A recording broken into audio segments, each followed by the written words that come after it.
네, 시청자 여러분 안녕하십니까. 2024년 1월 넷째 주 대전시정실록 시작하도록 하겠습니다. 먼저 첫 번째 코너는요, 아래옵니다 시간이죠. 이번 주에는 세계일보 강은성 기자와 함께합니다. 기자님 어서 오십시오. 네, 안녕하세요. 네, 바뀌었습니다. 분위기가 어떠세요? 일단은 PD님하고 저랑 원래 이렇게 약간 좀 마주보고 있다가 네. 지금 이제 서로 안 보고 옆에 있잖아요. 화면에 보여요. 네. 네, 그래서 뭔가 좀 새로운 것 같아요. 네, 누군가 네. 이렇게 보면서 얘기하는 게 좀 이렇게 습관이 됐다가 제 네. 앞에 카메라 보니까 제 얼굴도 별로 마음에 안 들고요. 아니, 되게 아름답게 잘 나오세요. 네. 좀 네. 별론데. 네. 빨리 아래죠. 네. 네. 예, 이번 주 첫 번째 어떤 소식 아래시겠습니까? 네, 과거로 회귀하고 이제 그 물음표가 이제 끝에 붙었는데요. 그 잘 알고 계시겠지만 그 민선 8기 들어서 그 이장우 대전시장이 보문산을 이제 다시 개발하겠다는 그 보물산 프로젝트를 이제 발표를 했잖아요. 네. 1차 공모에서 부적격 단독으로 응모한 데가 부적격 판정이 나서 이제 그 유찰이 됐고요. 그 다음에 재공모를 했는데 좀 이제 그 자격 요건을 완화를 해서 이번에 우선 협상 대상자로 이제 민간 기업이 이제 확정이 됐습니다. 네. 계룡건설이 됐고요. 처음에 민간 사업자 공모, 그러니까 민자 유치한 1,500억 원 정도였었죠. 네. 그 사업비가 들어가는 케이블카고 그다음에 전망타워 두 가지였는데 이때도 계룡건설만 응모를 했다라고 사실 업체에는 알려졌었어요. 그 얘기는 네, 떠돌았어요. 네, 그렇죠? 네. 공개를 대전시가 안 했지만은 근데 계룡건설이 케이블카만 사업을 내갖고 유찰 그리고 다시 재공고 이번에는 케이블카 위주 전망타워는 플러스 알파 옵션으로 넣은 거 이거 어떻게 보면 계룡건설이 케이블카를 수주하기 위해서 진입장벽을 낮춰준 거 아니냐 이렇게도 볼 수 있을 것 같은데요. 그쵸. 이제 이 두 가지 사업을 하려면 말씀하신 대로 1,500억 원의 사업비가 필요한데 사실상 지금 케이블카 그 사업 같은 경우는 지금 전국 지자체에 한 42개 정도 이제 지자체에서 운영을 하고 있는데 우후죽순이 생기다 보니까 이게 흑자 관광 콘텐츠가 아니에요. 그쵸. 네, 이미 다 적자인 상황이고 실질적으로 전국 42개 중에서 이게 뭐 겨우 좀 이렇게 흑자가 난다고 하는 곳은 그 바닷가 바다 이제 풍경을 볼 수 있는 뭐 전남 여수라든지 뭐 통영 정도 이제 좀 흑자를 내고 있다고 하는데 사업성이 이제 부족하다는 이제 판단을 한 거죠. 근데 케이블카는 이제 그 PD님은 한 번쯤은 타보셨을 것 같은데. 저 여러 번 타봤죠. 네. 그 과거에 그 1960년대부터 2000년대 초반까지 보문산에 케이블카가 이제 운행이 됐었잖아요. 근데 지금 2023년 들어서 다시 또 케이블카를 운행한다 해서 이제 과거로 회귀하는 건가? 라는 이제 그런 이제 퀘스천 마크를 붙였습니다. 또 이제 전망타워 같은 경우는 그 서울의 N타워 같은 거를 대전 보문산에도 좀 짓겠다. 근데 N타워만큼의 어떤 그 유입 효과가 있는 것인가라는 걸 이제 그 건설사에서 따져봤을 때 그게 안 난다는 거죠. 사실 그래서 저는 궁금한 게 케이블카도 경제성이 있다고 보기 어렵거든요. 어렵죠. 그래서 보문산이, 대전시가 없앤 게 경제성이 없어서 그런 거잖아요. 스스로 도태된 거죠. 그쵸. 시장에서부터 예, 예, 스스로 예. 도태된 건데 보문산이 물론 아름답습니다. 저 지난 주말에도 보문산 다녀왔었는데 그런데 케이블카를 타고 전망대에 올라가서 볼 만큼의 그런 세계적인 수준의 자연경관이다라고 보긴 좀 어렵지 않나요? 이게 지속적으로 운영이 되려면 여러 번 계속 이렇게 오게 만들어야 되는데 그래서 이제 대전시가 구상한 것이 사실은 그 오월드랑 연계를 해서 워터파크 이제 뭐 숙박시설을 만들겠다라고 하는 건데 어찌 됐던 간에 그 민자 계룡건설이 이제 구상한 거는 사실상 제가 볼 때는 케이블카도 좀 울며 겨자 먹기로 이제 응모한 게 아닌가라는 이제 그런 부탁받아서? 예, 그런 조금 이제 제 나름의 이제 뇌피셜 분석을 좀 해보는데 왜냐면 건설사라는 게 사실상 수익성 나지 않는 거에 이제 투자를 한다는 거는 말이 안 되는 그렇죠. 거잖아요. 이 기업이 네. 그럴 리가 만무하죠. 근데 물론 이제 대전시에서는 우리 케이블카는 다른 데에 그냥 어떤 이렇게 뭉탁한 그런 이제 뭐 캐리어 정도 같은 그런 게 아니라 우주선을 컨셉으로 해서 재미와 뭐 타는 묘미를 주겠다라고 얘기를 케이블카 막 이렇게 했는데 흔들리면서 가는 거 아니에요? 빼빼빼빼 돌면서 갈 수도 있고 무중력 상태로 가고 뭐 이런 거. 그래서 여러 가지 이제 그 재미 아이고. 요소라든지 아니면 좀 이렇게 특이성을 이제 입히겠다라는 이제 계획을 했지만 하지만 사실상 지금 이제 케이블카를 이제 운행을 하는 지자체도 이제 좀 다들 이제 이거를 설거를 하려는 움직임을 보이고 있거든요. 예전 분들의 향수를 자극하려는 그런 너무 좀 과거에 머무르는 게 아닌가 그런 생각이 들어요. 또 이 워터파크도 전국적으로 문 닫는 곳 많거든요. 네네네. 그 일본에서 20세기 초반에 워터파크가 20세기 후반에 한창 선풍적 인기를 얻다가 이게 사그라들면서 상당히 많이 없어져 버렸어요. 우리나라도 워터파크 우후죽순 생겼다가 없어진 거 많은데 조성한다고 될까요? 음, 장담 뭐 못하겠죠. 일단 이제 워터파크가 저는 조성이 되면 이제 여기에 오는 이제 머물다 이제 가려고 하는 관광객들이 오긴 할 것 같아요. 하지만 이거 지속성을 갖고 이제 계속 이게 운영이 되고 흑자가 나고 하려면 대전시가 갖고 있는 어떤 좀 오게끔 만드는 그런 좀 매력적인 요소가 있어야 되는데 성심당에만 깃대서는 그것도 지속성을 가져가기는 어렵다. 그리고 워터파크 사업비가 1,500억 원이잖아요. 하지만 이게 또 2년 후에 뭐 착공을 하고 뭐 이렇게 한다면 물가 상승이라든지 해서 사업비는 더 늘어날 수밖에 없거든요. 이것도 민간 사업, 민간 자본 유치인 거죠? 이것도 다 이제 민간 사업인데 어떻게 계약을 맺을지는 모르겠지만은 최저 수익을 보장해주는 조건으로 계약을 맺는다라고 하면은 결국 적자 보전을 시민열세로 해야 될 그런 상황에 놓일 수도 있고요. 그렇지 않다면은 기업이 손해보고 그냥 할 일은 없잖아요. 그럼 이 사업을 맡는 대신에 다른 개발 사업에서 뭔가 대전시가 우회로 이익을 보전해 주려고 하는 건 아닌가, 저는 그런 의심도 들거든요. 사실 산업단지 같은 거 많이 만든다고 하니까. 그런 의구심을 갖는 거는 좀 합리적이라고 저도 좀 보고 있고요. 왜냐면 어쨌든 그 향토 건설사가 단독 응모를 했고 뭐 한 차례 유찰이 됐는데 결국 이 단독 응찰한 데에 맞춰서 자격 요건을 완화를 했고 근데 하지만 여기서도 수익성을 이제 꼼꼼히 검토를 했을 거잖아요. 이제 그런 측면에서 본다면 뭐 대전시에서 또 어떤 보상 방안을 당연히 좀 갖고 있지 않을까. 뭐 그런 생각을 합리적으로 해볼 수 있는 것 같습니다. 이 뭐 산업단지 대전시가 지금 많이 조성한다고 하고 있고 여러 가지 사업들을 계획하고 있는데 계룡건설이 어떤 사업을 어떻게 받는지 그리고 이 보문산 케이블카 관련해서 어떤 조건으로 계약을 맺는지 좀 잘 지켜볼 필요가 있을 것 같습니다. 두 번째 키워드는 어떤 건가요? 두 번째 키워드는요. 제가 준비한 것 중에 가장 최근에 쓴 건데 돌고 돌아도 4대강이라고 잡아봤습니다. 역시 마찬가지로 회기네요. 과거로 회기. 이것도 이제 느낌이? 과거로 회기인데 이제 어떤 내용인지는 이제 요 키워드만 들어도 아실 것 같고요. 최근에 환경부에서 세종보를 다시 이제 수문을 닫고 그 금강의 물을 채워라라고 이제 했잖아요. 이제 다시 수문 폐쇄 이제 결정을 냈는데 문재인 정부 시절에 4대강을 이제 다 개방을 하자라는 그런 이제 기조에서 다시 이제 6년 만에 다시 이제 수문을 닫자라고 해서 재가동 결정을 했습니다.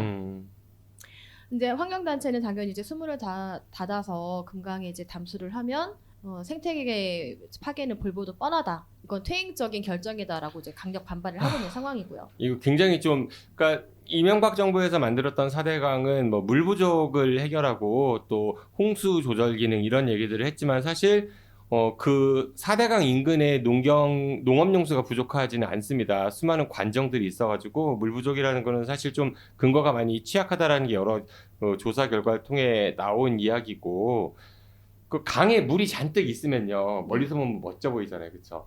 그런데 막상 그 안으로 가면은 뻘도 많고요, 굉장히 악취도 많고 생태계 많이 파괴되거든요.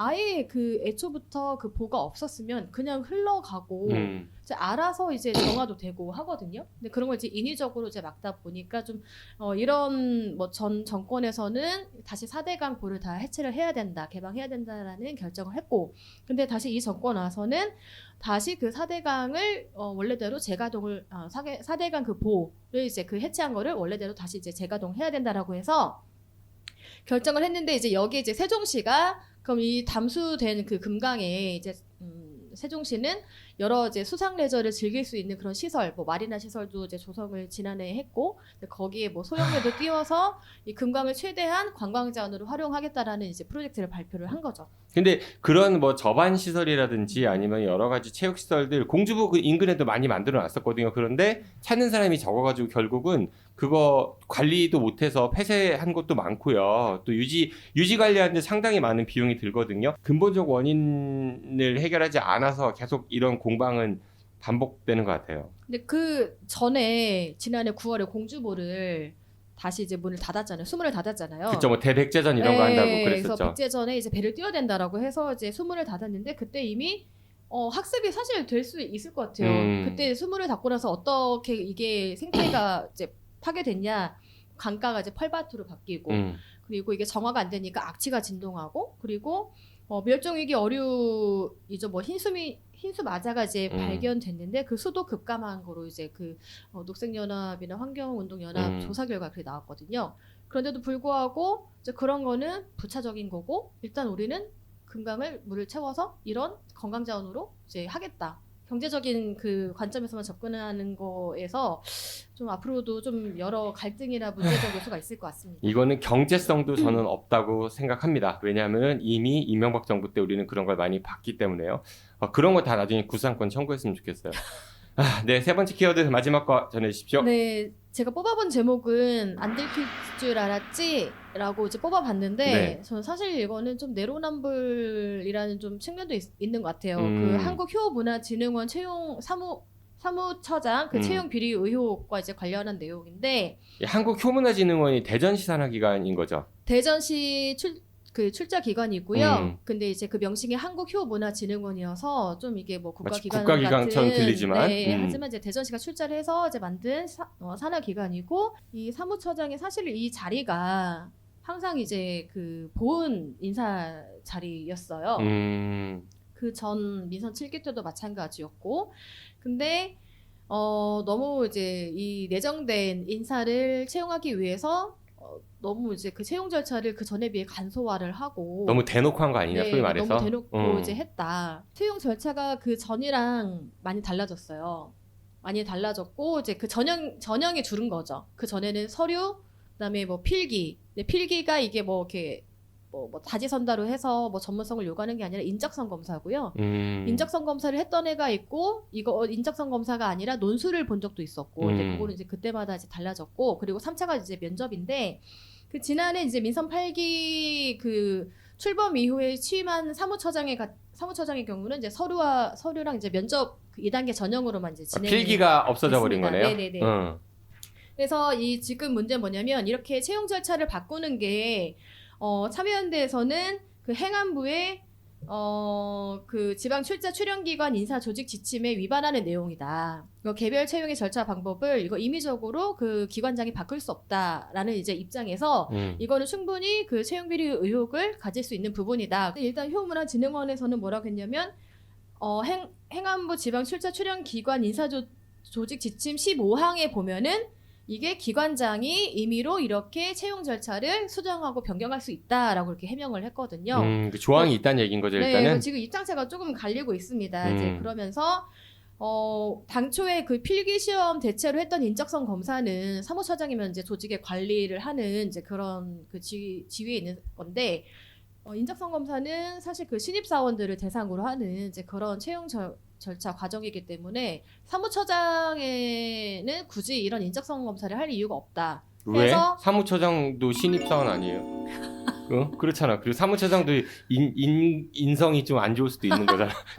그래서 충분히 그럴 수 있는 거잖아요. 네, 충분히 그럴 수 있고 이제 말씀하신 대로 뭐 나이가 많아도 신입사원일 수 있잖아요. 그렇죠, 당연하죠. 처음 들어왔으니까. 네.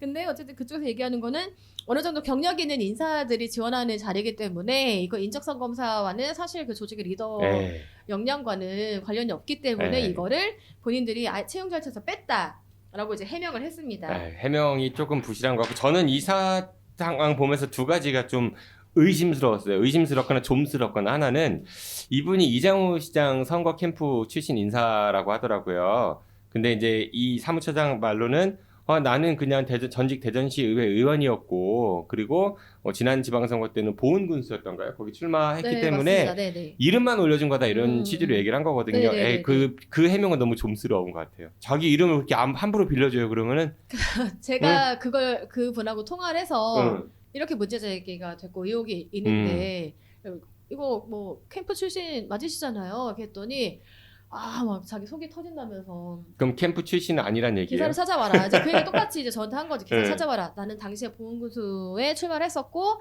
내가 시의원이기 때문에 같은 당이어서 그냥 이름만 올라간 건데 그걸 가지고 캠프 출신이라고 할 수 있냐. 근데 사실 그렇다고 해서 본인이 그 캠프에서 그럼 이름을 빼달라고 한 것도 아니잖아요. 맞아요. 캠프 출신은 맞잖아요. 맞아요. 어쨌든 보훈군수에서 제가 알기로 컷오프 되셨나 그랬는데 그러면 그 이후에 당연히 대전시장 그 선거를 돕잖아요. 그러면 이제 캠프 출신이 우리 아니라고 할 수는 기자분들이 그 선거 운동한 흔적을 좀 찾아봐야죠.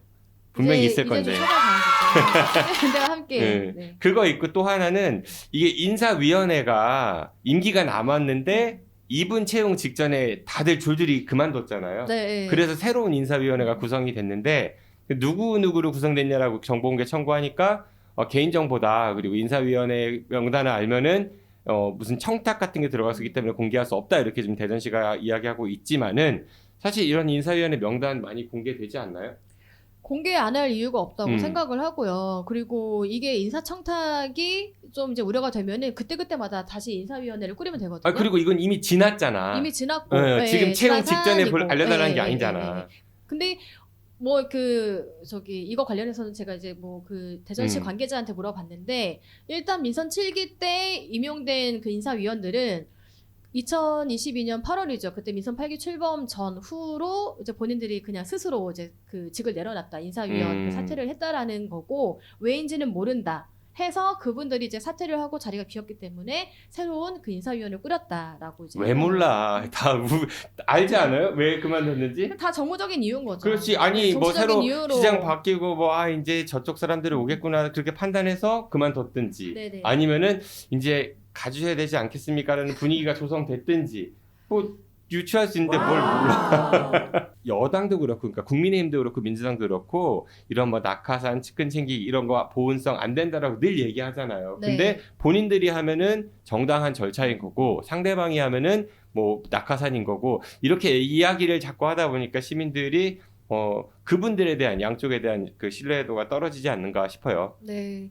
근데 한국 그 혐오나진흥원 같은 경우는 3년 전인가요? 이때도 그 대거 채용 비리 그때 이제 공공기관 뭐 낙하산을 이제 그 정부에서 전면적으로 이제 전수조사한 적이 있었었잖아요. 그때도 대거 이제 문제가 돼서 좀 이제 지역에서 논란이 문제가 컸었던 이제 기관인데 매번 이런 식으로 이제 정치 입김에 좀 이렇게 휘둘리는 보훈 인사 대상 기관이 되다 보니까 도대체 애초에 설립 취지부터도 좀 근본적으로 다시 좀 따져봐야 되지 않을까라는 좀 생각이 듭니다. 다음번 지방선거 때는 여론이 좀 더 세게 후보들한테 물어야 할 것 같아요. 그런 거 어떻게 할 거냐고 앞으로 다짐을 좀 받아야 할 것 같아요. 네. 지금 국민의힘이 뭐 한동훈 비대위원장이 뭐 이게 뭐죠? 그 기소되면은 세비나 네. 반납 이런 거 서약서 받는다고 하듯이 시민들이 한번 그런 그 모든 정파를 가리지 말고 후보들에게 그런 거 안 하기.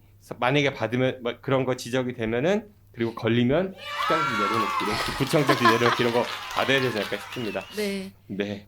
이 정도 얘기하시면 되죠? 네네네네. 네, 알겠습니다. 네, 이번 주 아려옵니다는 세계일보 강은성 기자가 보문산 관련된 이야기 하고요. 그 다음에 4대강 이야기 그리고 인사 채용 비리 의혹이 제기된 한국효문화진흥원 이야기 해주셨습니다. 기자님 고맙습니다. 감사합니다. You keep chasing stars, chasing stars. 네, 이번 코너는 대전 소리통 시간입니다. 대전 시정실록에서 조선시대스럽지 않은 코너명이거든요. 왜 이렇게 정했냐면 이 대전 소리통이라는 블로그를 오랫동안 운영하시고 계신 분이 이 코너의 주인공이십니다. 네, 금홍섭 전 대전 평생교육진흥원장 모셨습니다. 어서 오십시오. 예, 안녕하세요. 네. 엄청 부담되네요. 예전에 예. 야인 시대였나요? 같이 하시다가 이제 단독으로 떨어져 나오셨어요. 그러니까. 네. 잘하셔서. 세 분이 있을 때 좋았는데, 네. 제가 얘기 안 해도 두 분이 다 얘기해 주셔서, 아마 오늘은 제가 얘기 좀 덜하면 우리 기자님이 보충해 주시지 않을까 기대해 봅니다. 그런 기대는 하지 저는, 마시고요. 네, 원장님을 이제 바라보고 왔습니다. 네. 사실 다른 분들 두 분은 따로 코너를 하나 하세요. 다른 네. 회차에 그 코너 제목 뭔지 아세요? 뭐예요? 출마자? 아니 귀양살이에요. 무슨 의미예요? 그게? 귀양가 있잖아요. 지금 현직에서 떨어져 있으니까 귀양살이거든요. 오광영 예, 전 맞아요. 의원하고 안필용 네네. 비서실장. 그 귀양살이 얘기하니까 되게 싫어하더라고요. 그냥 출마자들 뭐 이렇게 해도 될 것 같은데. 저희 출마자 모시는 코너가 따로 있어가지고 예, 두 귀양자들에서 이제 혼자 단독으로 나오신 겁니다. 잘 부탁드리고요. 네. 네, 교수님 어떤 거 준비해 주셨어요? 이장우 시장의 신년사를 통해서 본 2024년도 대전광역시정 이런 주제로 오늘 해보면 어떨까 이런 생각이 듭니다. 제가 그 홈페이지 들어가서 신년사를 이렇게 다운받아 갖고 글자 수를 다 세봤어요. 4082자. 원고지량으로 적은 양이 아니에요. 상당히 그 장문의 글인데 뭐 좋죠. 긍정적인 분 얘기부터 먼저 하면 대전의 미래에 대해서 얘기를 되게 많이 해놨어요. 그것도 강도 높은 톤으로 언급을 해놨는데 어떤 내용들이 있냐면 대담하고 신속한 행동, 가감한 도전으로 인류 경제 도시 대전의 길을 개척하겠다. 되게 좋죠. 전에 대전광역시장님들도 신년사에는 미래에 대한 이야기를 많이 했어요. 그런 점에서 보면 유사해 보이지만 상당히 힘있게 강조했다는 점에서 저는 높이 평가하고 싶고요. 다만 문제들이 너무 많았어요. 주장한 내용의 4082자 중에 상당수의 내용이 본인의 공약 추진과 관련된 내용, 그리고 사업 중에도 건설 토목 사업이 너무 많아요. 이거에 대한 강조가 너무 많아서 좀 안타까웠다라는 생각이 들고요. 특히 뭐 소상공인들 서민경제 살피겠다라고 앞에서 서두에서 강조는 해놨지만 4082자 중에 서민과 관련된 소상공인 관련된 대책은 40자가 안 돼요. 40자가. 그만큼 앞에서 강조는 했지만 실질적으로 그러한 대안과 관련된 제시는 제대로 하지 못한 부분이 있고요. 특히 대전은 지금 후기 도시화 시기라고 얘기해요. 후기 도시화 시기요? 일제강점기가 대전의 초기 도시화잖아요. 그러다가 산업화 시기 70년대, 80년대 거치고 그리고 광역화 시기 90년대, 2000년대를 거쳐서 지금 도시가 성장하고 발전하는 마지막 단계를 후기 도시화 시기라고 얘기하거든요. 요 다음 시기가 뭐냐 하면 후퇴기, 퇴보기 이런 시기라고 얘기하거든요. 그러면 후기 도시화 시기에 나타날 수 있는 여러 문제들이 있습니다. 대전 진단해 보면 다 나와요. 그런 문제에 대한 대안 제시가 이번 신년사에서 상당히 빠진 부분들은 매우 안타깝다. 교수님이 여러 가지 말씀 주셨는데 우선 하나씩 좀 보도록 하죠. 네. 그 토목 개발 중심의 이야기들이 많다. 그런 사업들, 특히 이장훈 시장 공약에 그런 것들이 많은데 근데 이해가 잘 안 가는 게 토목 사업하려면 돈이 많이 들잖아요. 많이 들죠. 근데 지방 재정도 그렇고 국가 세수도 그렇고 줄어든 추세인데 그런 돈들은 다 어떻게 조달을 할 예정이래요? 대전광역시장 지금 이장우 시장의 공약이 총 55조예요. 그 중에 산업단지 등 조성 비용으로 한 30조 이상 배정을 하고 있고 이장우 시장이 내건 공약 자체는 처음부터 실현 불가능하다 이렇게 볼 수 있는 거고요. 그 비교해 볼 수 있는 게 예전에 그 건선택 시장이나 허태전 시장, 염홍철 시장 또 누가 있죠? 박성효 시장. 이분들의 공약이 10조 내외입니다. 10조도 많다고 비판받고 그랬어요. 그때 10조면은 지금 55조하고 비교했을 때 물가 상승 그렇죠. 감안하면은- 어마어마하죠. 네. 그 당시 예산 규모가 대전광역시가 4조 얼마, 5조 얼마 이 시기였으니까 뭐 그런 예산 규모가 좀 늘어났다 하더라도 55조는 너무 과도한 거고 처음부터 실현 불가능한 거고 또 55조 중에 거의 대부분의 예산을 민자유치로 해결하겠다 이런 공약을 내걸었기 때문에 민자유치가 결코 쉬운 게 아니거든요. 뭐 기자님하고 우리 방금 전 얘기했던 보문산만 해도 인센티브 주지 않으면 누가 민자로 들어오겠어요? 손해볼 장사에 안 하니까. 그러면요. 그런 점에서 본다면 지금 그 이장우 시장이 내건 공약과 관련해서 물론 미래에 대한 이야기 강조하고 또 대전의 미래를 위해서 새로운 성장 동력 또 대전의 경제를 부흥시키기 위한 의지나 이런 것들에 대해서는 뭐 충분히 공감하고 이해가 되겠지만 이걸 앞으로 어떤 방법으로 어떻게 누구와 함께 어떤 재원 조달을 통해서 해결할 것인가라는 걸 구체적으로 제시하지 않는다면 소위 얘기해서 뜬구름 잡는 이야기다 이렇게밖에 볼 수 없을 것 그러니까 같아요. 그 큰 줄기는 이야기했지만 그 돈은 어떻게 마련할 건지 이런 거에 대한 계획들은 빠져 있다는 얘기인 건데. 빠져있죠. 그 어떻게 제시할 수가 없잖아요. 네. 기자님, 그 기자들이 그런 거 질의 안 해요? 예를 들어서 이런 사업들을 하겠다라고 하면은 네. 그 돈 어떻게 마련할 건가 이런 질문들. 당연히 가장 먼저 나오는 게 재원 조달 어떻게 하실 건지 그 재원 조달 방안에 대해서 물어보고 하는 그럼 건 당연한 뭐래요? 거죠. 얘기하는 거는 잘하겠다. 일단 이거 지속 사업이고 응. 그리고 이거에 대해서 이제 근데 그 사업별로 아까 이제 뭐 원장님 말씀하셨지만 국비랑 매칭하는 사업이 있고 민자를 이제 아예 처음부터 민자 유치해서 민자로 이제 진행하는 사업이 있고 이렇거든요. 그런 거는 정치력으로 돌파해서 따오겠다. 그러니까 이게 이런 너무 거죠. 추상적이지 않아요? 제가 예전에 국가산업단지 관련해서 취재를 한번 한 적이 있었는데 그때도 대전시가 그 교촌동 유성구 교촌동의 나노 반도체 국가산업단지에 대전 12 1조 4천억 원 투입하겠다 이렇게 얘기했거든요. 대전 10입니다. 국비가 아니라. 그 돈 어떻게 마련할 건지 물어봐도 담당 공무원들도 잘 대답을 못하고 거기에다가 뭐 대기업을 유치하겠다 이런 얘기를 했는데 어떻게 유치할 건데요? 그러니까 뭐 시장님께서 뭐 발이 넓으셔가지고 이를테면 그러니까 너무 추상적이잖아. 예를 들어 충남 지역의 일반 산업단지 조성과 관련해서는 그건 도심이 아니라 도시 외곽 지역이잖아요. 대부분 산지나 농지 이런 데에다가 산업단지를 조성하는데 이런 데는 또 소위 얘기해서 산업단지 조성해서 업체에다가 분양해서 분양가를 받아서 그 조성 비용으로 충당이 가능해요. 근데 대전 같은 경우는 지금 땅값이 어마어마하게 높잖아요. 평당 가격들 보면 지금 서남북권에 300만 평 맞나요?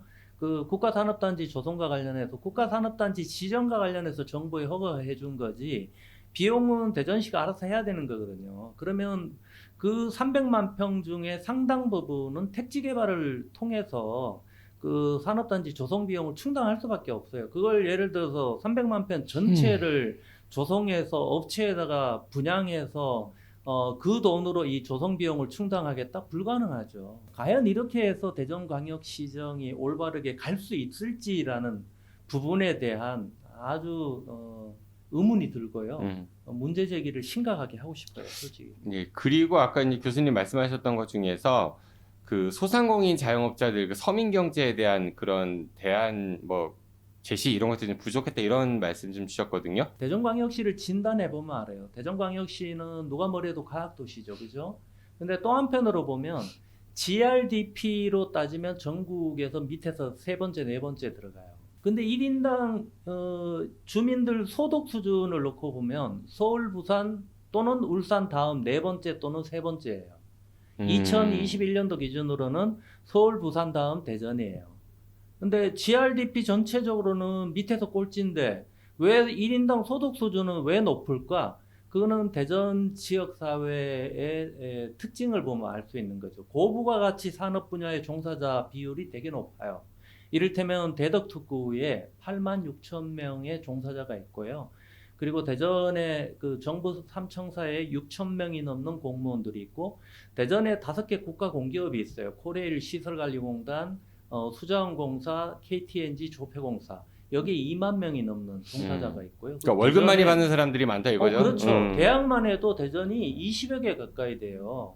그러다가 보니까 안정적인 고소득자 비율이 강주나 대구, 인천 이런 타도시에 비해서 높기 때문에 1인당 소득 수준이 높은 거죠. 근데 또 한편으로 놓고 보면 대덕특구도 있는 이런 고부가가치 분야 서비스 산업 종사자도 많지만 대전은 서울 다음으로 서울은 90% 이상이 서비스업이에요. 전체 산업군 중에. 근데 대전은 80% 가까이가 서비스업으로 서울 다음으로 높아요. 두 번째예요.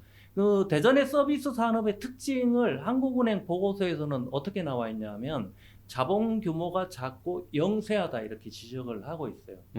실제 우리 주변 봐봐요. 저기 유성이나 대덕구 일부 지역 빼고 나면 나머지 전체 우리 여기 원도심이나 서구 이런 데 보면 다 소상공인들이잖아요. 영세하잖아요. 가게 뭐 조그만 가게 갖고 평생 먹고 살고 있는 거잖아요.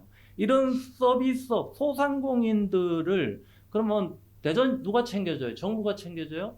정부는 안 챙겨주잖아요. 오히려 지역 화폐, 지역 경제 이런 거 외면하고 있는데 그러면 대전시가 챙겨줘야죠. 어떻게? 소상공인들을 보호하고 육성하기 위한 정책들을 발굴하고 추진하고 해줘야죠. 그 대표적으로는 저는 지역 화폐가 그 역할을 했다고 저는 봐요. 근데 온통 대전 예산 다 깎고 2024년도에 15억 질금 편성해놨어요.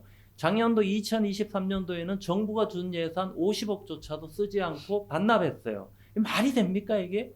말로는 소상공인들 보호하고 육성한다고 얘기하고 실질적으로 대전시 정책은 없다라는 거죠.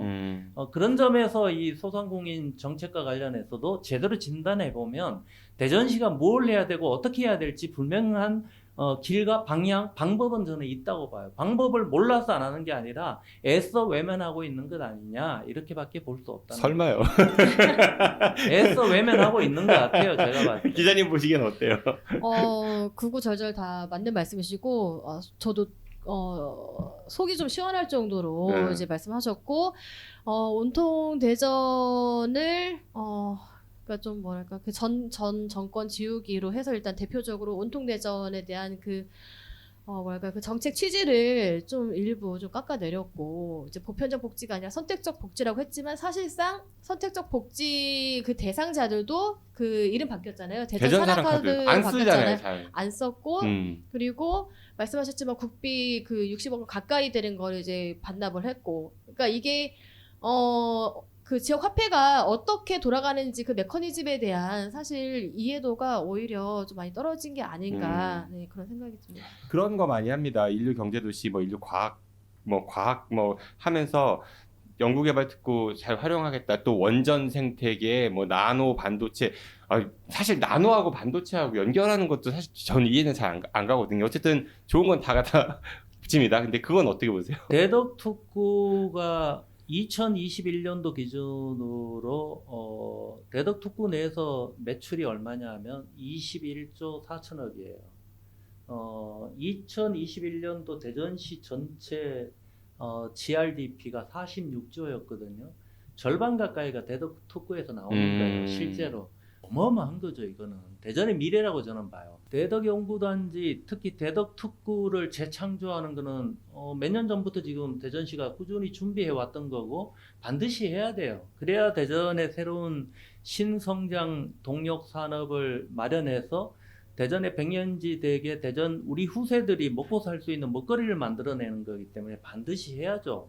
중요합니다. 중요하지만 정말 중요한 몇 가지 맥락들은 제대로 못 짚는 것 아닌가 이런 생각이 들어요. 대표적으로 R&D 예산 관련해서 정부가 32조 정도 되던 걸 4조 6천억을 깎은 거 아니에요. 원래 5조 2천억 깎았다가 야당이 반발하고 해서 조정해서 4조 6천억을 깎은 건데 지금 대덕특구에 가보면 난리도 아니에요.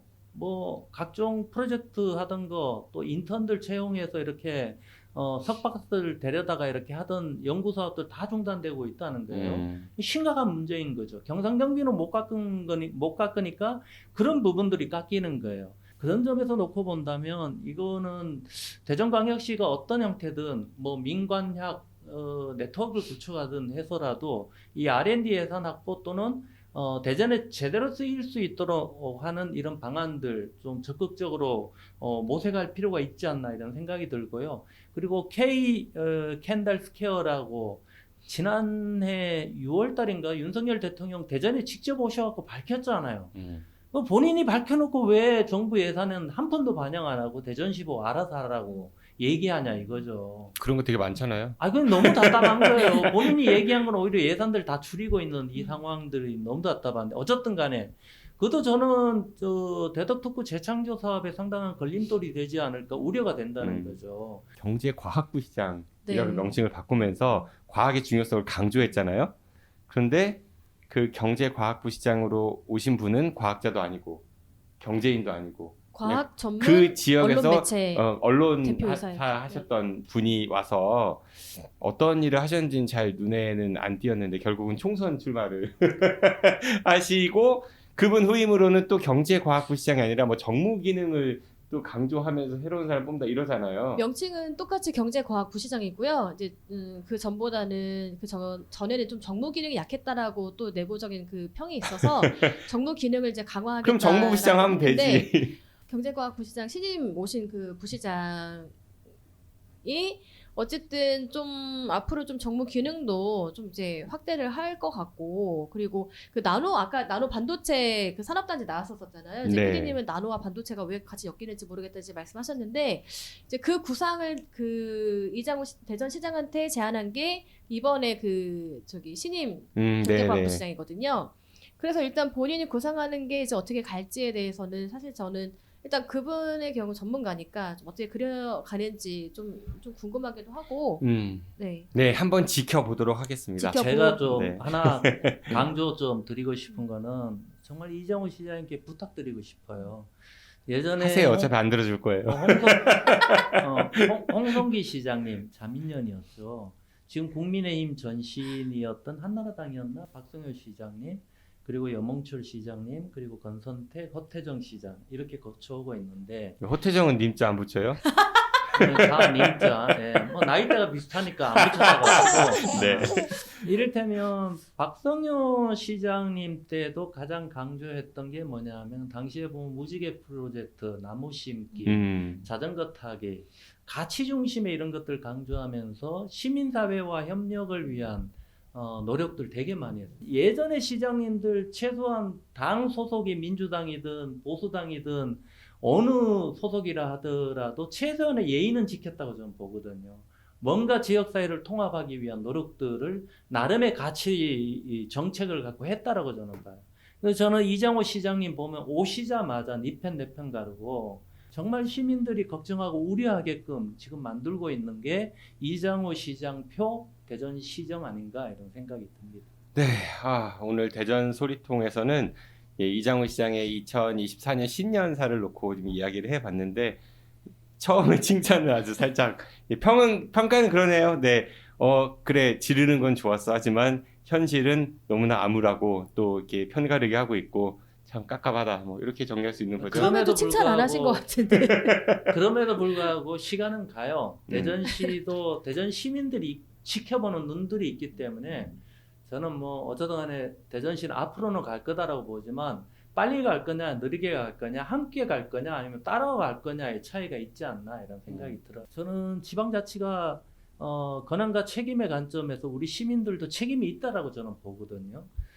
그런 점에서 대전 시민들이 뽑아 놓은 시장이기 때문에 시장이 좀 더 잘해서 우리 삶의 질이 좀 더 나아질 수 있도록 하기 위해서는 좀 관심 갖고 참여해야 되지 않을까 이런 생각이 듭니다. 네, 알겠습니다.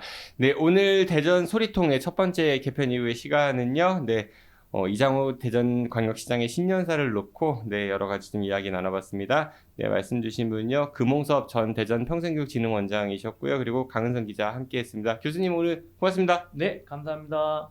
We can come back, but the time is gone. I'm running to escape from your left. Don't lie, 'cause I know your heart. Don't try looking for someone to forget. 네, 아임 시즌 19 네, 대전 시정실록 이번 코너는요. 풍악을 올려라 시간입니다. 딱딱한 시사에서 벗어나서 우리 좀 가벼운, 가볍지만 또 사회적으로 여러 의미가 있는 그런 영화 그리고 전시 이야기를 좀 해보도록 하죠. 네, 두 분 모셨습니다. 영화 이야기해 주실 분 모건대학교 영화과 박철웅 교수님 좀 어서 오십시오. 안녕하세요, 박철웅입니다. 네, 머플러 멋지십니다, 교수님. 네, 원래 멋있습니다.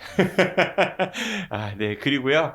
네, 전시 얘기해 주실 분이십니다. 월간토마토 이용원 대표 모셨습니다. 어서 오십시오. 네, 안녕하세요. 반갑습니다. 그 전시 많이 보러 다니시잖아요, 이용원 네. 대표님은. 지금 박철웅 교수님 그 머플러 개인적으로 어때요? 보시기에? 제가 늘 이렇게 뵐 때마다 옷을 입으시는 감각이 남다르시구나 글쎄요. 라는 생각을 하고 합니다. 혼자 이용원 대표님 패션 어때요? 저야 뭐 평가를 패션이랄 게 해보세요. 있나요? 항상 그 지적이십니다. 지적이란 얘기는 별 좋은 얘기는 아닌 것 같아. 네, 멋진 분과 지적 인물하고 한번 얘기를 해보도록 하겠습니다. 먼저 영화 얘기부터 해보죠. 교수님 이번 주에는 어떤 영화 소개해 주실 건가요? 네, 오늘은요 길이의 김대중이라는 다큐멘터리 영화를 소개해드리겠습니다. 이거 얼마 전에 공개가 된 영화이죠? 네, 1월 10일 날 개봉했고요. 현재 한국 다큐멘터리로는 드물게 9만 5천 명의 관객을 지금 동원하고 있습니다.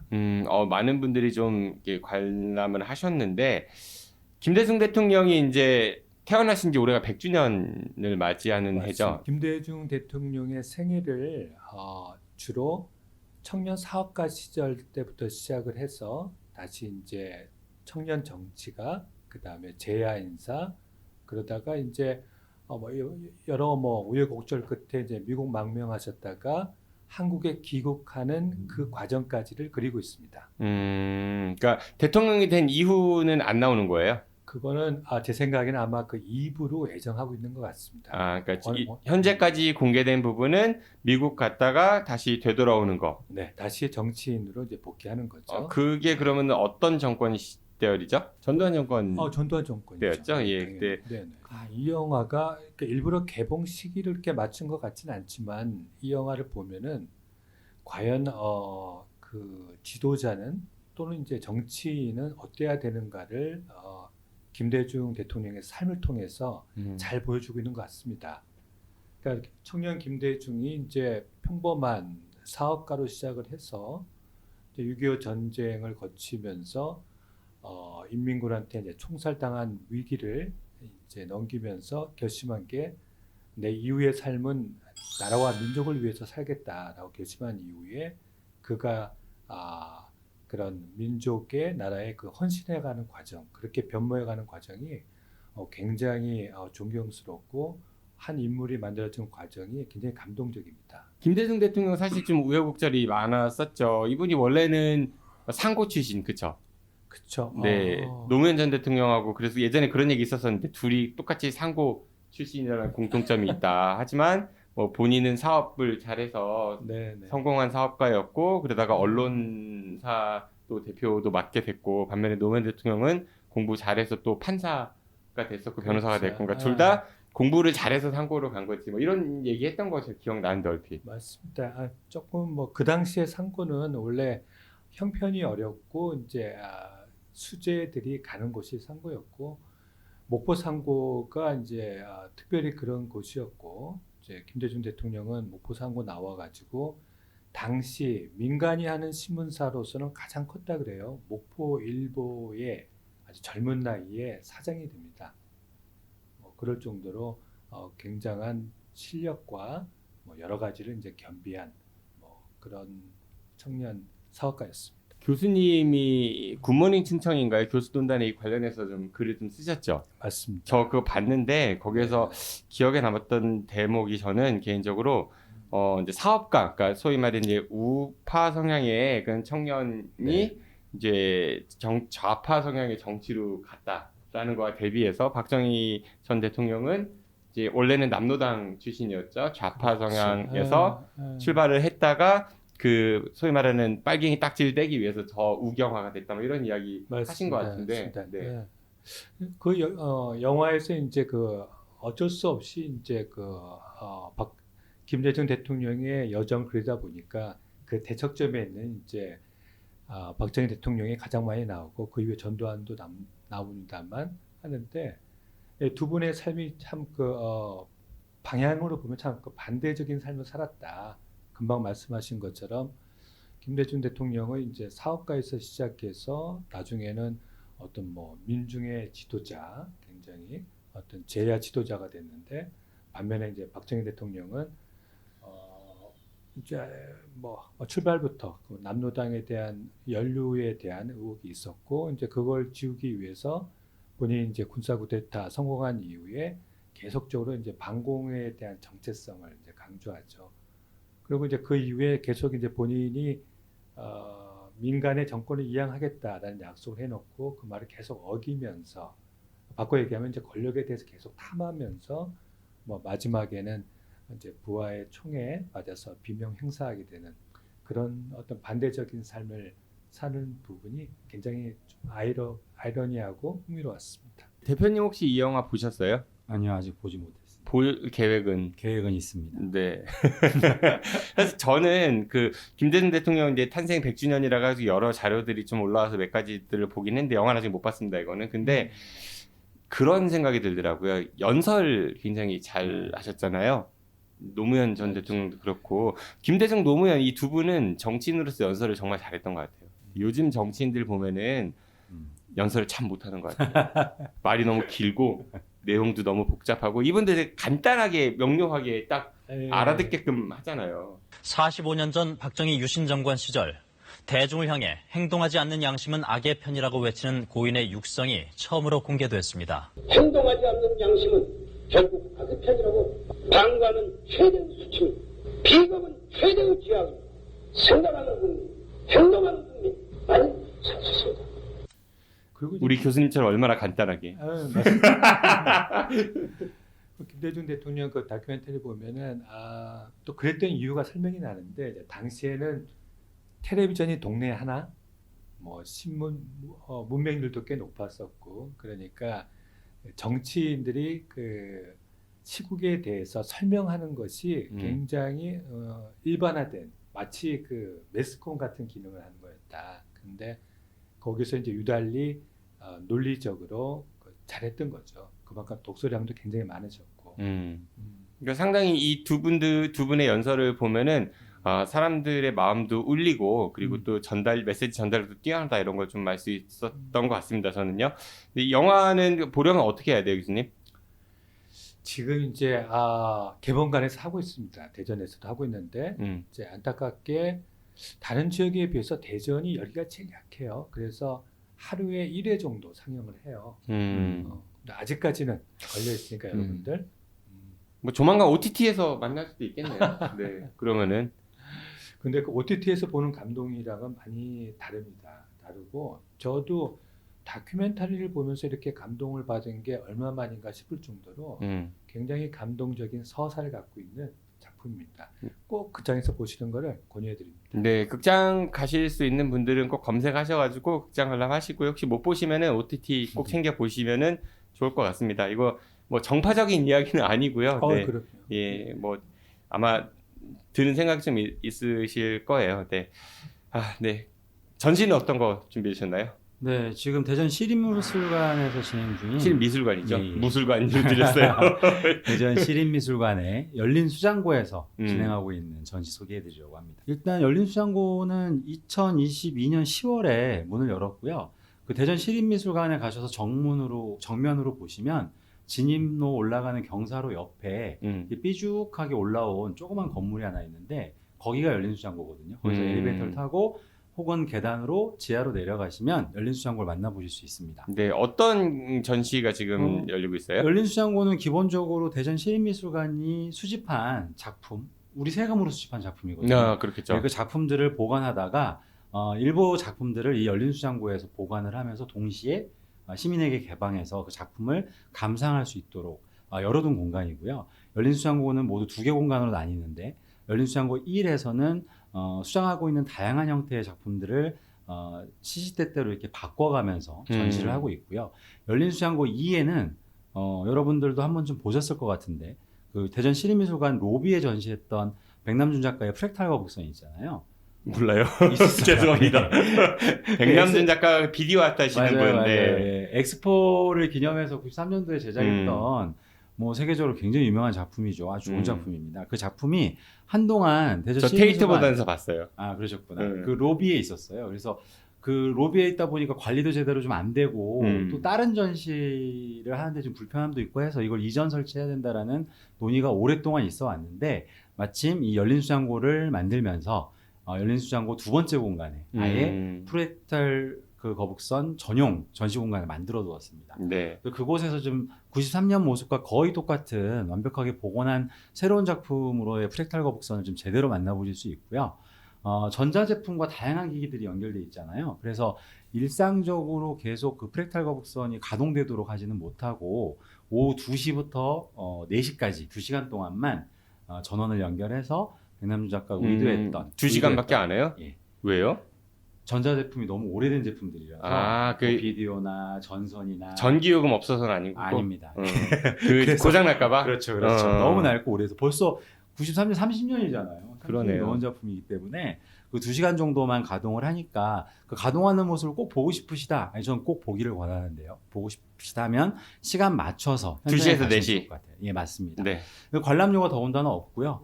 지금은 또 열린수장고 1에서 그 구본주 작가라는 조소 작가가 있어요. 안타깝게 젊은 나이에 좀 세상을 떠난 제가 굉장히 작품을 좋아하는 조소 작가인데 이 조소 작가의 미스터리라는 나무로 조각한 바쁘게 출근하는 미스터리 이 시성을 가진 미스터리의 모습을 미스터리. 그렇죠. 예. 미스테리가 아니라 미스터리 역동적으로 묘사한 정말 해학적이면서도 현대인의 일상을 잘 묘사한 작품인데 이거를 일반적인 전시였다면 좌대 위에 올려서 혹은 벽에 걸어서 관람할 수 있도록 할 건데 여긴 수장고니까 실제로 미술관에서 이 작품을 수집했을 때 어떻게 수장하는지를 그대로 보여줍니다. 큰 나무 개짝에 작품을 눕혀놓고 중요한 부분에 이렇게 완충제를 넣어서 부서지지 않도록 해놓고 뚜껑만 열어놓은 듯한.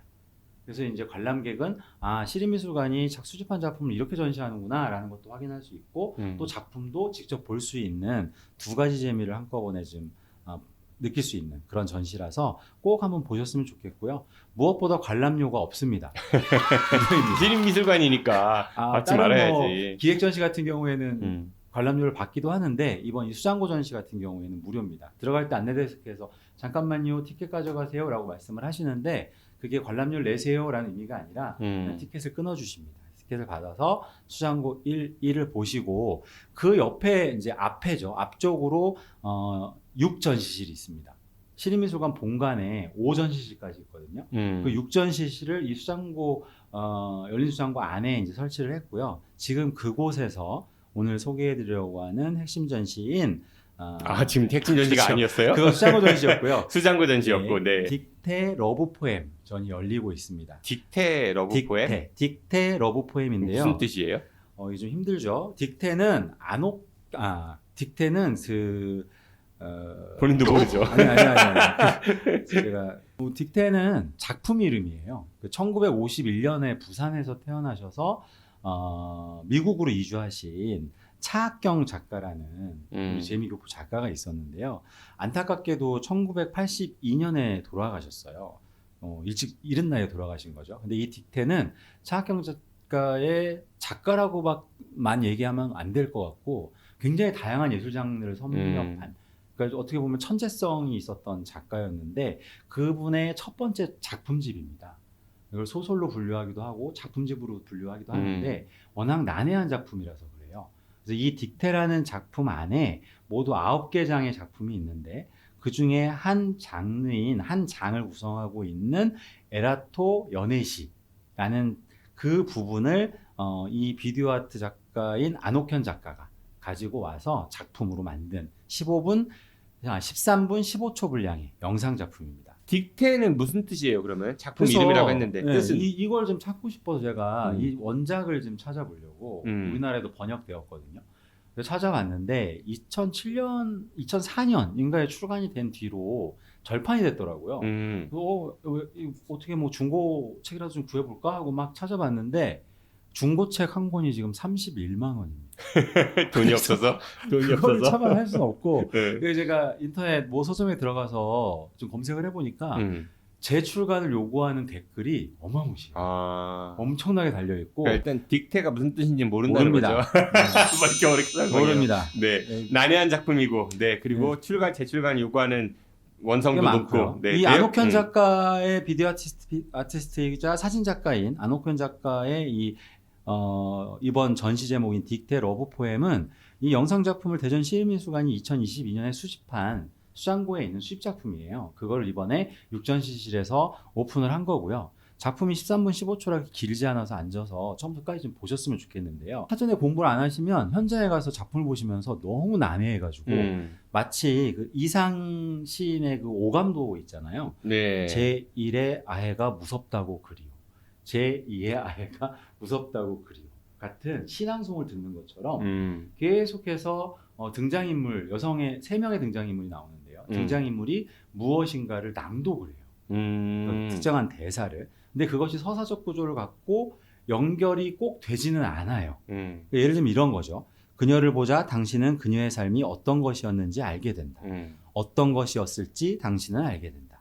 당신은 그것이 어떠했는지 안다. 그녀도 마찬가지다. 그녀도 마찬가지로 알고 있을 것이다. 이런 유의 대사들을 세 명의 여성이 계속 번갈아 등장하면서 여성만 나오는 거예요? 남성도 한 명 나옵니다. 이 남성도 공간 안에 들어와서 계속 자기 이야기를 똑같이 낭송을 하죠. 근데 각 등장인물들의 대사가 서로 주고받는 대사는 또 아니에요. 그래서 이런 어떤 난해함 때문에 계속 머리를 쥐어뜯으면서 작품을 계속 보게 되고요. 왜 보러 가요? 머리 아프게. 근데 이것이 갖고 있는 네. 특징. 여성이 3명이 등장하지만 저 3명은 동일인일 수도 있고 다른 인물일 수도 있다. 그래서 여기서 중요한 건 이 작품을 감상한 분이 그 인터넷 서점에 들어가셔서 차학경의 딕테를 제발 제출관해달라는 애절한 이해하고 애절한 댓글을 싶어서. 달았어요. 그렇죠. 너무 이해하고 싶어요. 영우 시장 지금 시장 하나 이해하기 힘들어 죽겠는데 이런 걸 보러. 그렇게 현실에서 복잡할 때 이러한 네. 예술 작품을 네. 감상함으로써 네. 조금 더 깊은 차원의 사유를 해낼 수 있을 교수님 것이라고 어떠세요? 딕테 러브 포엠인데. 저는 필이 오는데요. 그죠? 그죠? 네. 끼리끼리. 감독님 한번 가서 보셨으면 좋겠어요. 가서 꼭 보겠습니다. 네네. 딕테가 그냥 드는 촉이 혹시 네. 아프로디테 뭐 이런 거에서 그러니까 따온 거 모르겠어요. 아닐까? 이 네. 책을 구성하는 9장도 네. 제우스의 9딸들의 이름, 그리스 로마 신화에 나오는 그럼 아프로디테일 것 같은데.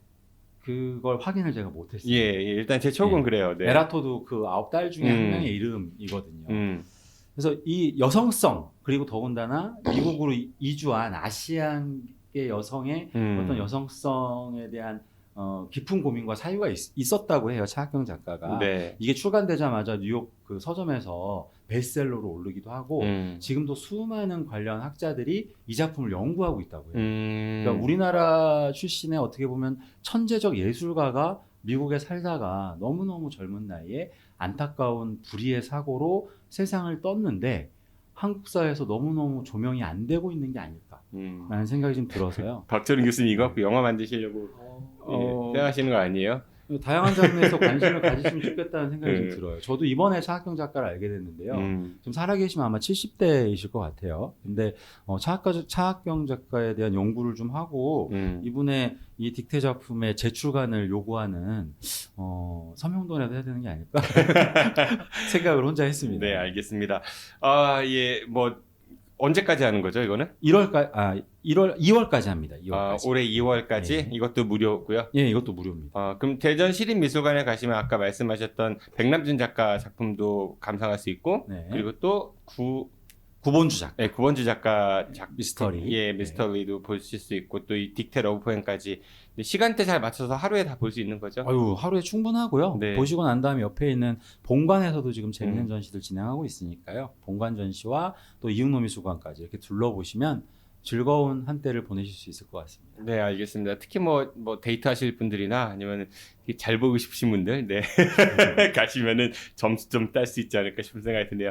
네, 이번 풍악을 울려라는요, 2가지 말씀드렸습니다. 길 위의 김대중이라는 다큐멘터리 영화고요. 그리고 또 현재 대전 시립미술관에서 하는 수장고 전시에 대해서 이야기 나눴습니다. 네, 모건대학교 박철훈 교수님, 그리고 웰컴토마토 이용원 대표님 두 분과 함께 했습니다. 고맙습니다. 감사합니다.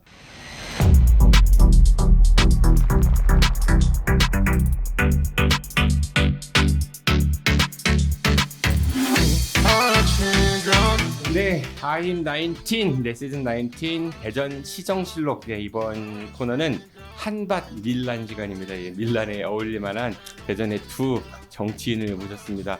네, 원조 밀란, 네, 주동자, 네, 김윤기 전 정의당 부대표님께서 어서 오십시오. 예, 안녕하세요. 오랜만에 뵙습니다. 네. 좋으세요? 왜 이렇게 웃으세요? 네, 아니 밀란에 만약에 그때 조선시대 태어났으면 밀란 했을 것 같아요. 네, 과거 시험 안 보러 가고. 알 수 없죠. 네, 역시 뭐 또 밀란 하실 만한 분이시네요. 네, 김선재 진보당 대전시당 부위원장 오셨습니다. 어서 오십시오. 네, 안녕하세요. 진보당 김선재입니다. 네, 두 분은 서로 자주 보시는 사이신가요? 네, 뭐 길거리에선 자주 뵙는데 그렇죠. 밥 한 번 먹어봤다. 예, 지난번에 밥 한 번 같이 먹은 적 있고. 정말? 예. 생각보다 자주 못 보셨네요. 그러면은, 그러니까 사적으로는. 사적이라기보다 이제 그렇죠, 기자회견, 집회, 투쟁 현장에서 그러니까 늘 밀란. 함께 계시는. 그러니까 밀란. 늘 함께 계시는. 아니 두 분 같이 밥 그러니까 단둘이 밥 먹은 적은? 없습니다. 예, 없어요? 예, 아, 예. 왜 그래요? 왜 그래요? 아, 원래는 한 편 아니었어요? 예, 지금 뭐, 남편인데. 지금 남편이에요? 그럼요. 네. 네. 예, 뭐 불편한 얘기 나중에 두 분이 불편합니다. 주인공으로 나오는 네 시간에 제가 좀 더 물어보도록 하고 오늘은 밀란 얘기니까 밀란 얘기하죠. 김민기 부대표님부터 이야기해 주시죠. 어떤 거 갖고 오셨어요?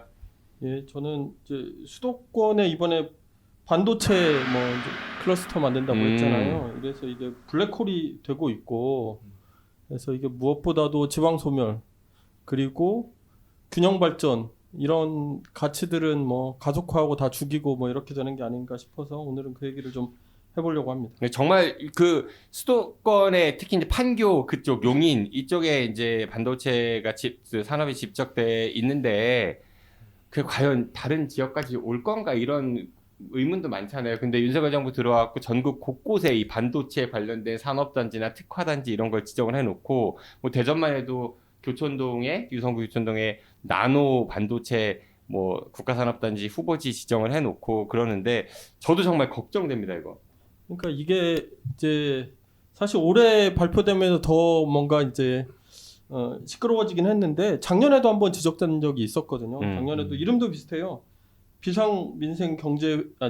비상경제민생회의라고 하는 회의에서 이제 산자부가 발표했었던 거죠. 그때도 2042년까지 300조 원 규모의 신규 민간 투자를 바탕으로 해서 경기도 용인에 세계 최대의 반도체 클러스터를 구축하는 이제 방안을 냈었는데 그때도 지역들에서 난리가 났었거든요. 그러니까 뭐 이제 이 지역에 국가산업단지를 구성하겠다 이렇게 이야기하면서 슬쩍 넘어갔는데 이번엔 사실 이제 더하죠. 여기에 뭐 20년에 걸쳐서 일자리 300만 개 만들겠다고 하는데 이것도 뭐 이렇게 나오는 이야기들을 보면 사실상 거짓말인 것 같더라고요. 그래서 662조를 투자한다는 건데 이거 다 과거 문재인 정부 때부터 했던 거 합친 금액이잖아요. 그러니까 그것도 이제 새로 하겠다는 것도 그것도 아니고 불분명해가지고 그것도 지금 정부가 돈을 내겠다는 것도 아니고 민간 맞아요, 기업이 맞아요. 낸다는 거고 정부는 뭘 하겠다 응원하겠다는 거다 지금 상황으로서는.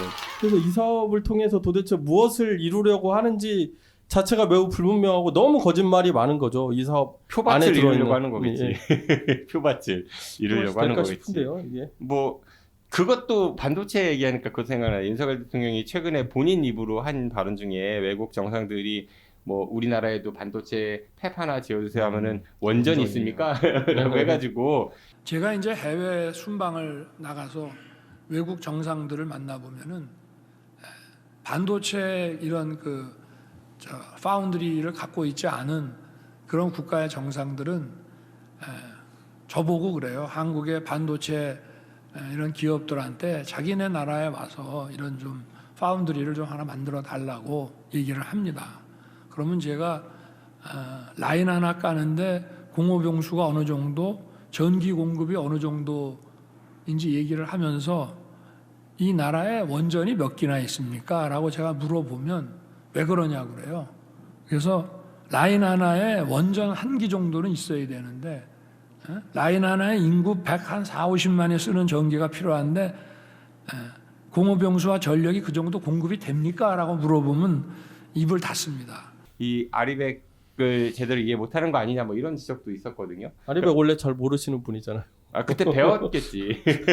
그게 뭐 한번 들어서 알 일이 아니잖아요. 근데 아무튼 이 반도체는 그 원전하고 반도체는 윤석열 정부의 핵심 그런 주력 그 국책 사업이라고도 볼 수 있는데 현실하고 정부에서 추진하는 방향하고 너무 좀 안 맞는 것 같다는 생각이 들어요.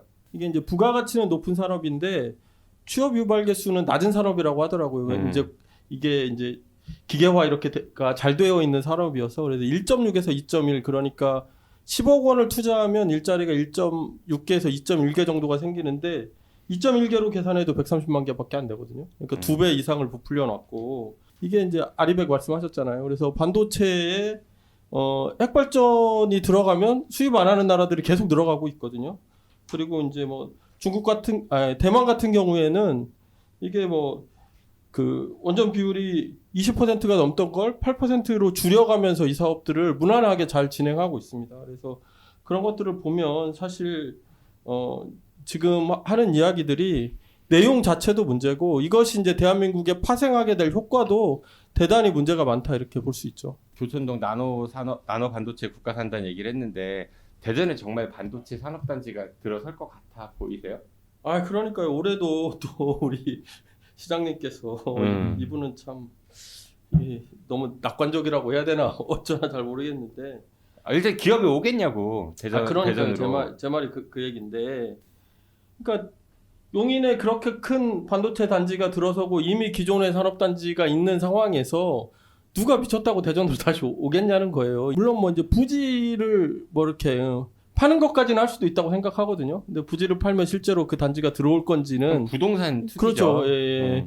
알 수가 없는 거고 그런데도 여전히 이장우 시장은 이 문제에 대해서 이야기하지 않고 있습니다. 그래서 당연히 올해 가장 역점 사업 중에 하나라고 했고 작년에도 국가 산단을 유치한 게 가장 자신의 치적이라고 여러 군데서 이야기했거든요. 그럼 당연히 이런 사업을 다시 확인하면 지방 소비는 어떻게 되는 거냐, 균형 발전 어떻게 할 거냐라고 하는 이게 항의가 있어야 되는데 그런 이야기들이 안 보이더라고요. 저는 해요.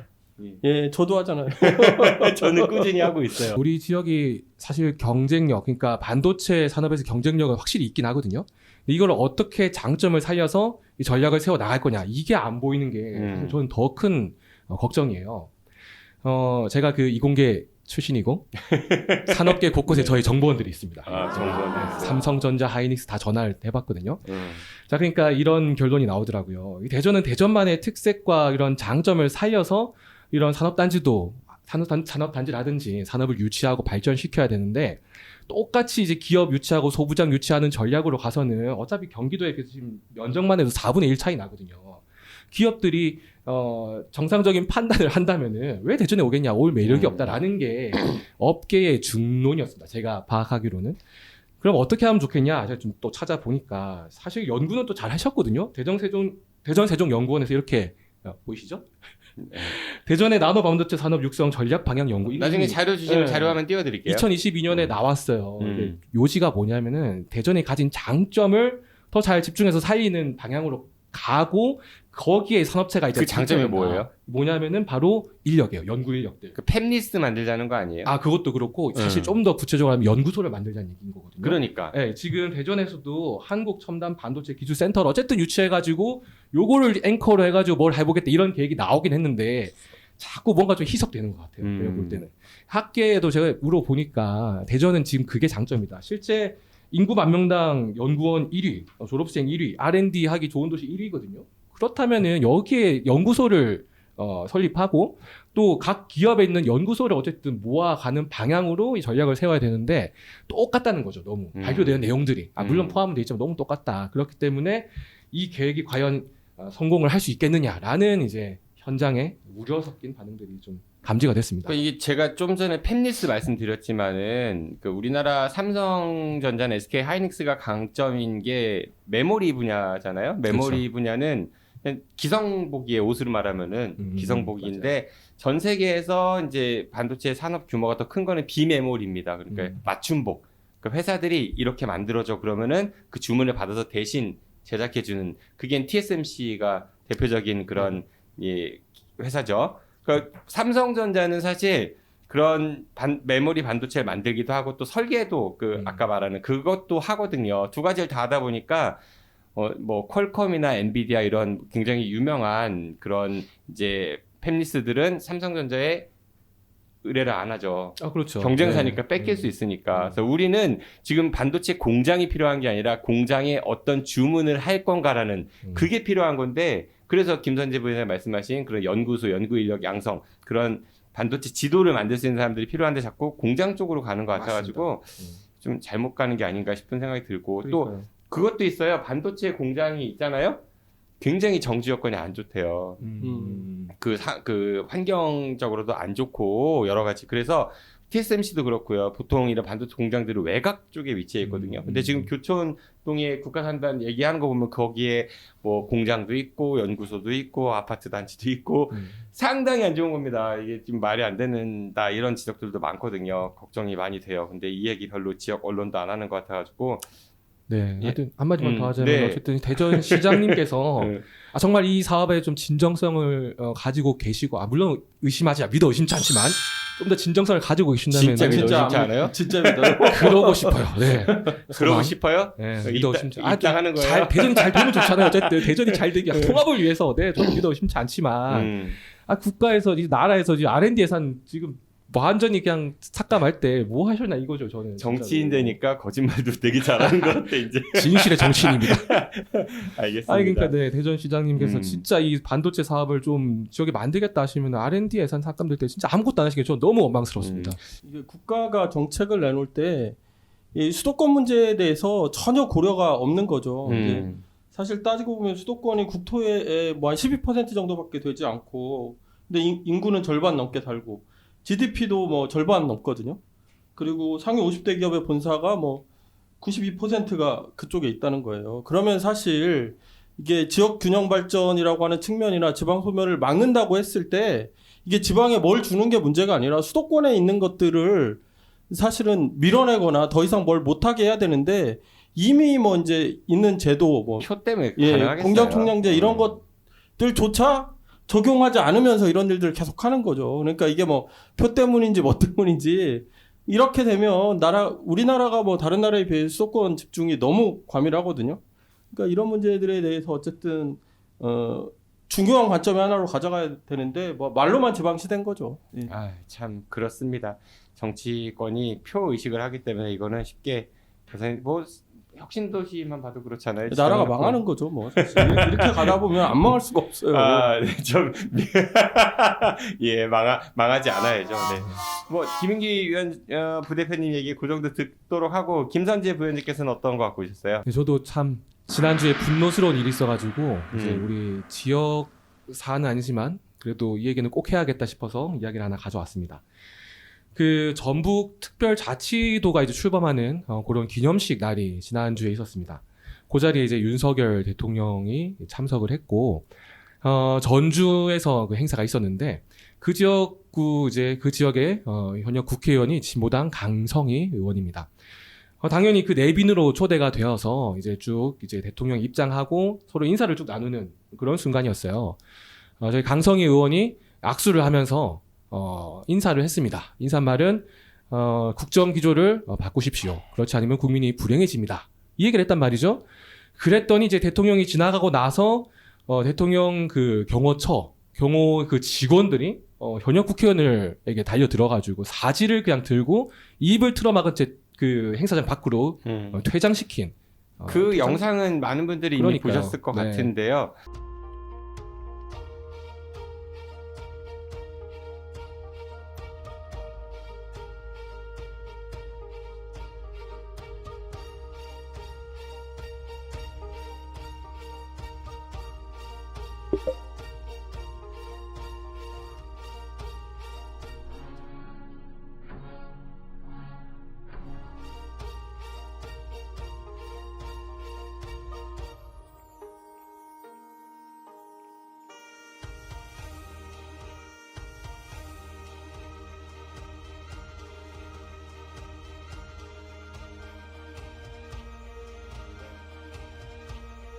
네, 감사합니다.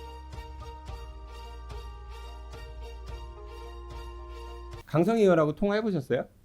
관련해서? 통화는 아니고 공식 발표를 하셨으니까요. 당에 내선 다 직접 알죠. 같은 당이니까 물어보거나 그러지 않았고. 바쁘시니까요. 이제 그 입장 브리핑이 나왔으니까 그걸로 다 이제. 그럼 거기 의원실 누구하고도 통화 안 해봤어요?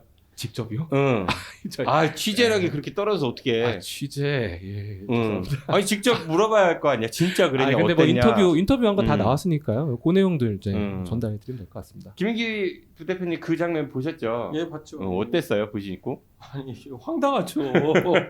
아니 자기들이 예상하지 못했던 장면이라고 해서 이것을 말로 잘 만나주지도 않으니까 대통령이 만난 김에 국정기조 바꿔야 된다고 국회의원이 당연히 국민을 대표해서 이야기할 수 있는 건데, 이걸 그렇게 물리적 폭력을 사용하는 게 말이나 되는 일입니까? 더군다나 끌고 나가서 행사장에 다시 못 들어오게 했잖아요. 네. 이게 뭐 사실 상권 분립이잖아요. 입법부가 당연히 행정부를 견제해야 되는데, 한국에서는 더더군다나 대통령이 힘이 센 이제 상권 분립인데, 그 국회의원이 대통령에 대해서 비판하고 뭔가 요구하는 문제를 그런 식으로 적대적으로 처리하는 게 말이나 됩니까?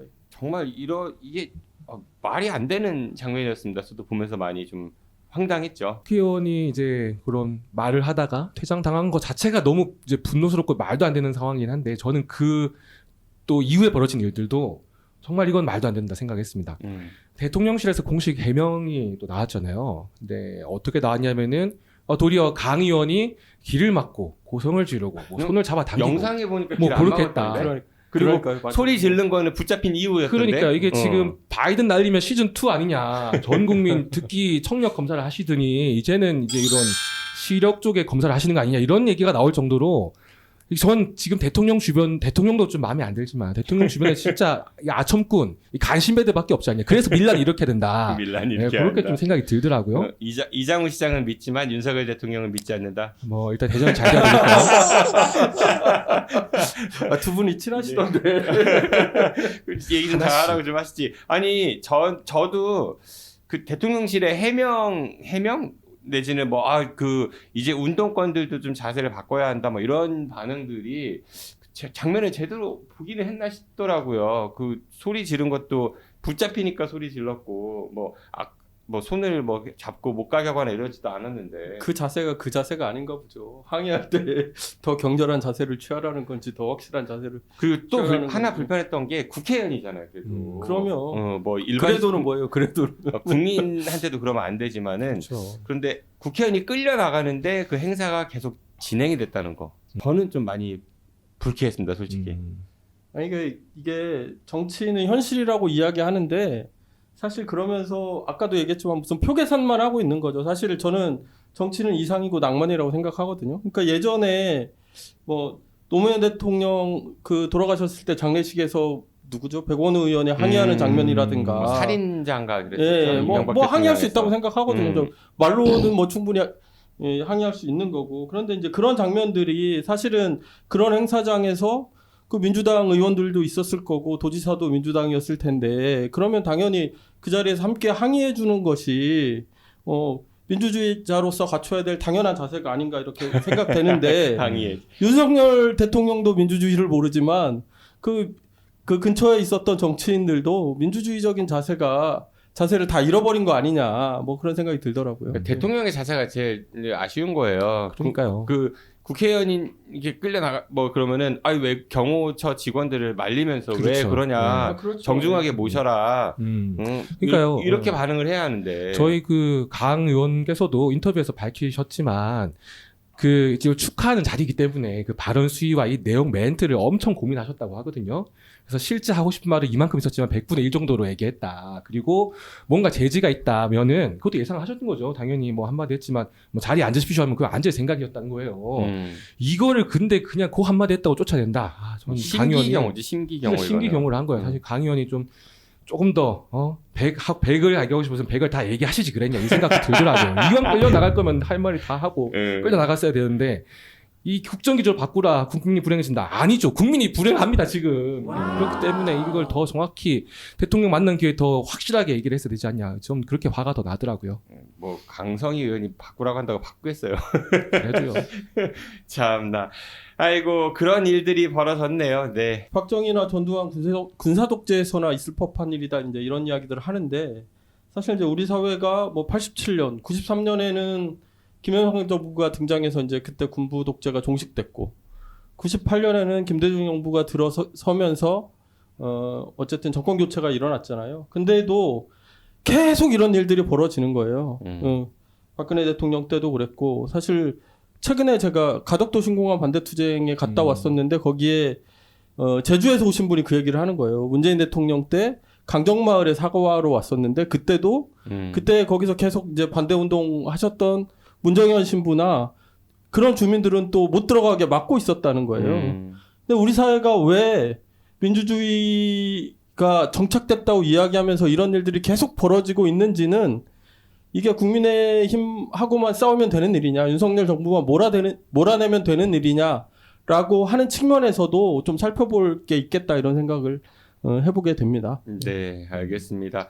사실 뭐 지금 여야 뭐 진보 보수 이런 얘기를 하지만은 그거보다는 기득권, 그다음에 기득권이 아닌 자 이렇게 보는 시각도 있습니다. 진보당이나 정의당은 그런 시각에 좀 더 가까운 정당들인 거죠.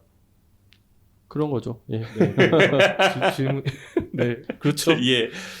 그런데 이 두 분은 대전에서 밀란을 하시면서 개인적으로 밥을 한 번도 안 지었다고 합니다. 조만간 제가 밥 살 테니까 셋이 한번 밥 먹어요.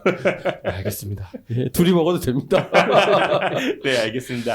네, 오늘 한반 밀란 김윤기 정의당 전 부대표 그리고 김선재 진보당 대전시당 부위원장 두 분과 함께했습니다. 고맙습니다. 고맙습니다. 네, 고맙습니다.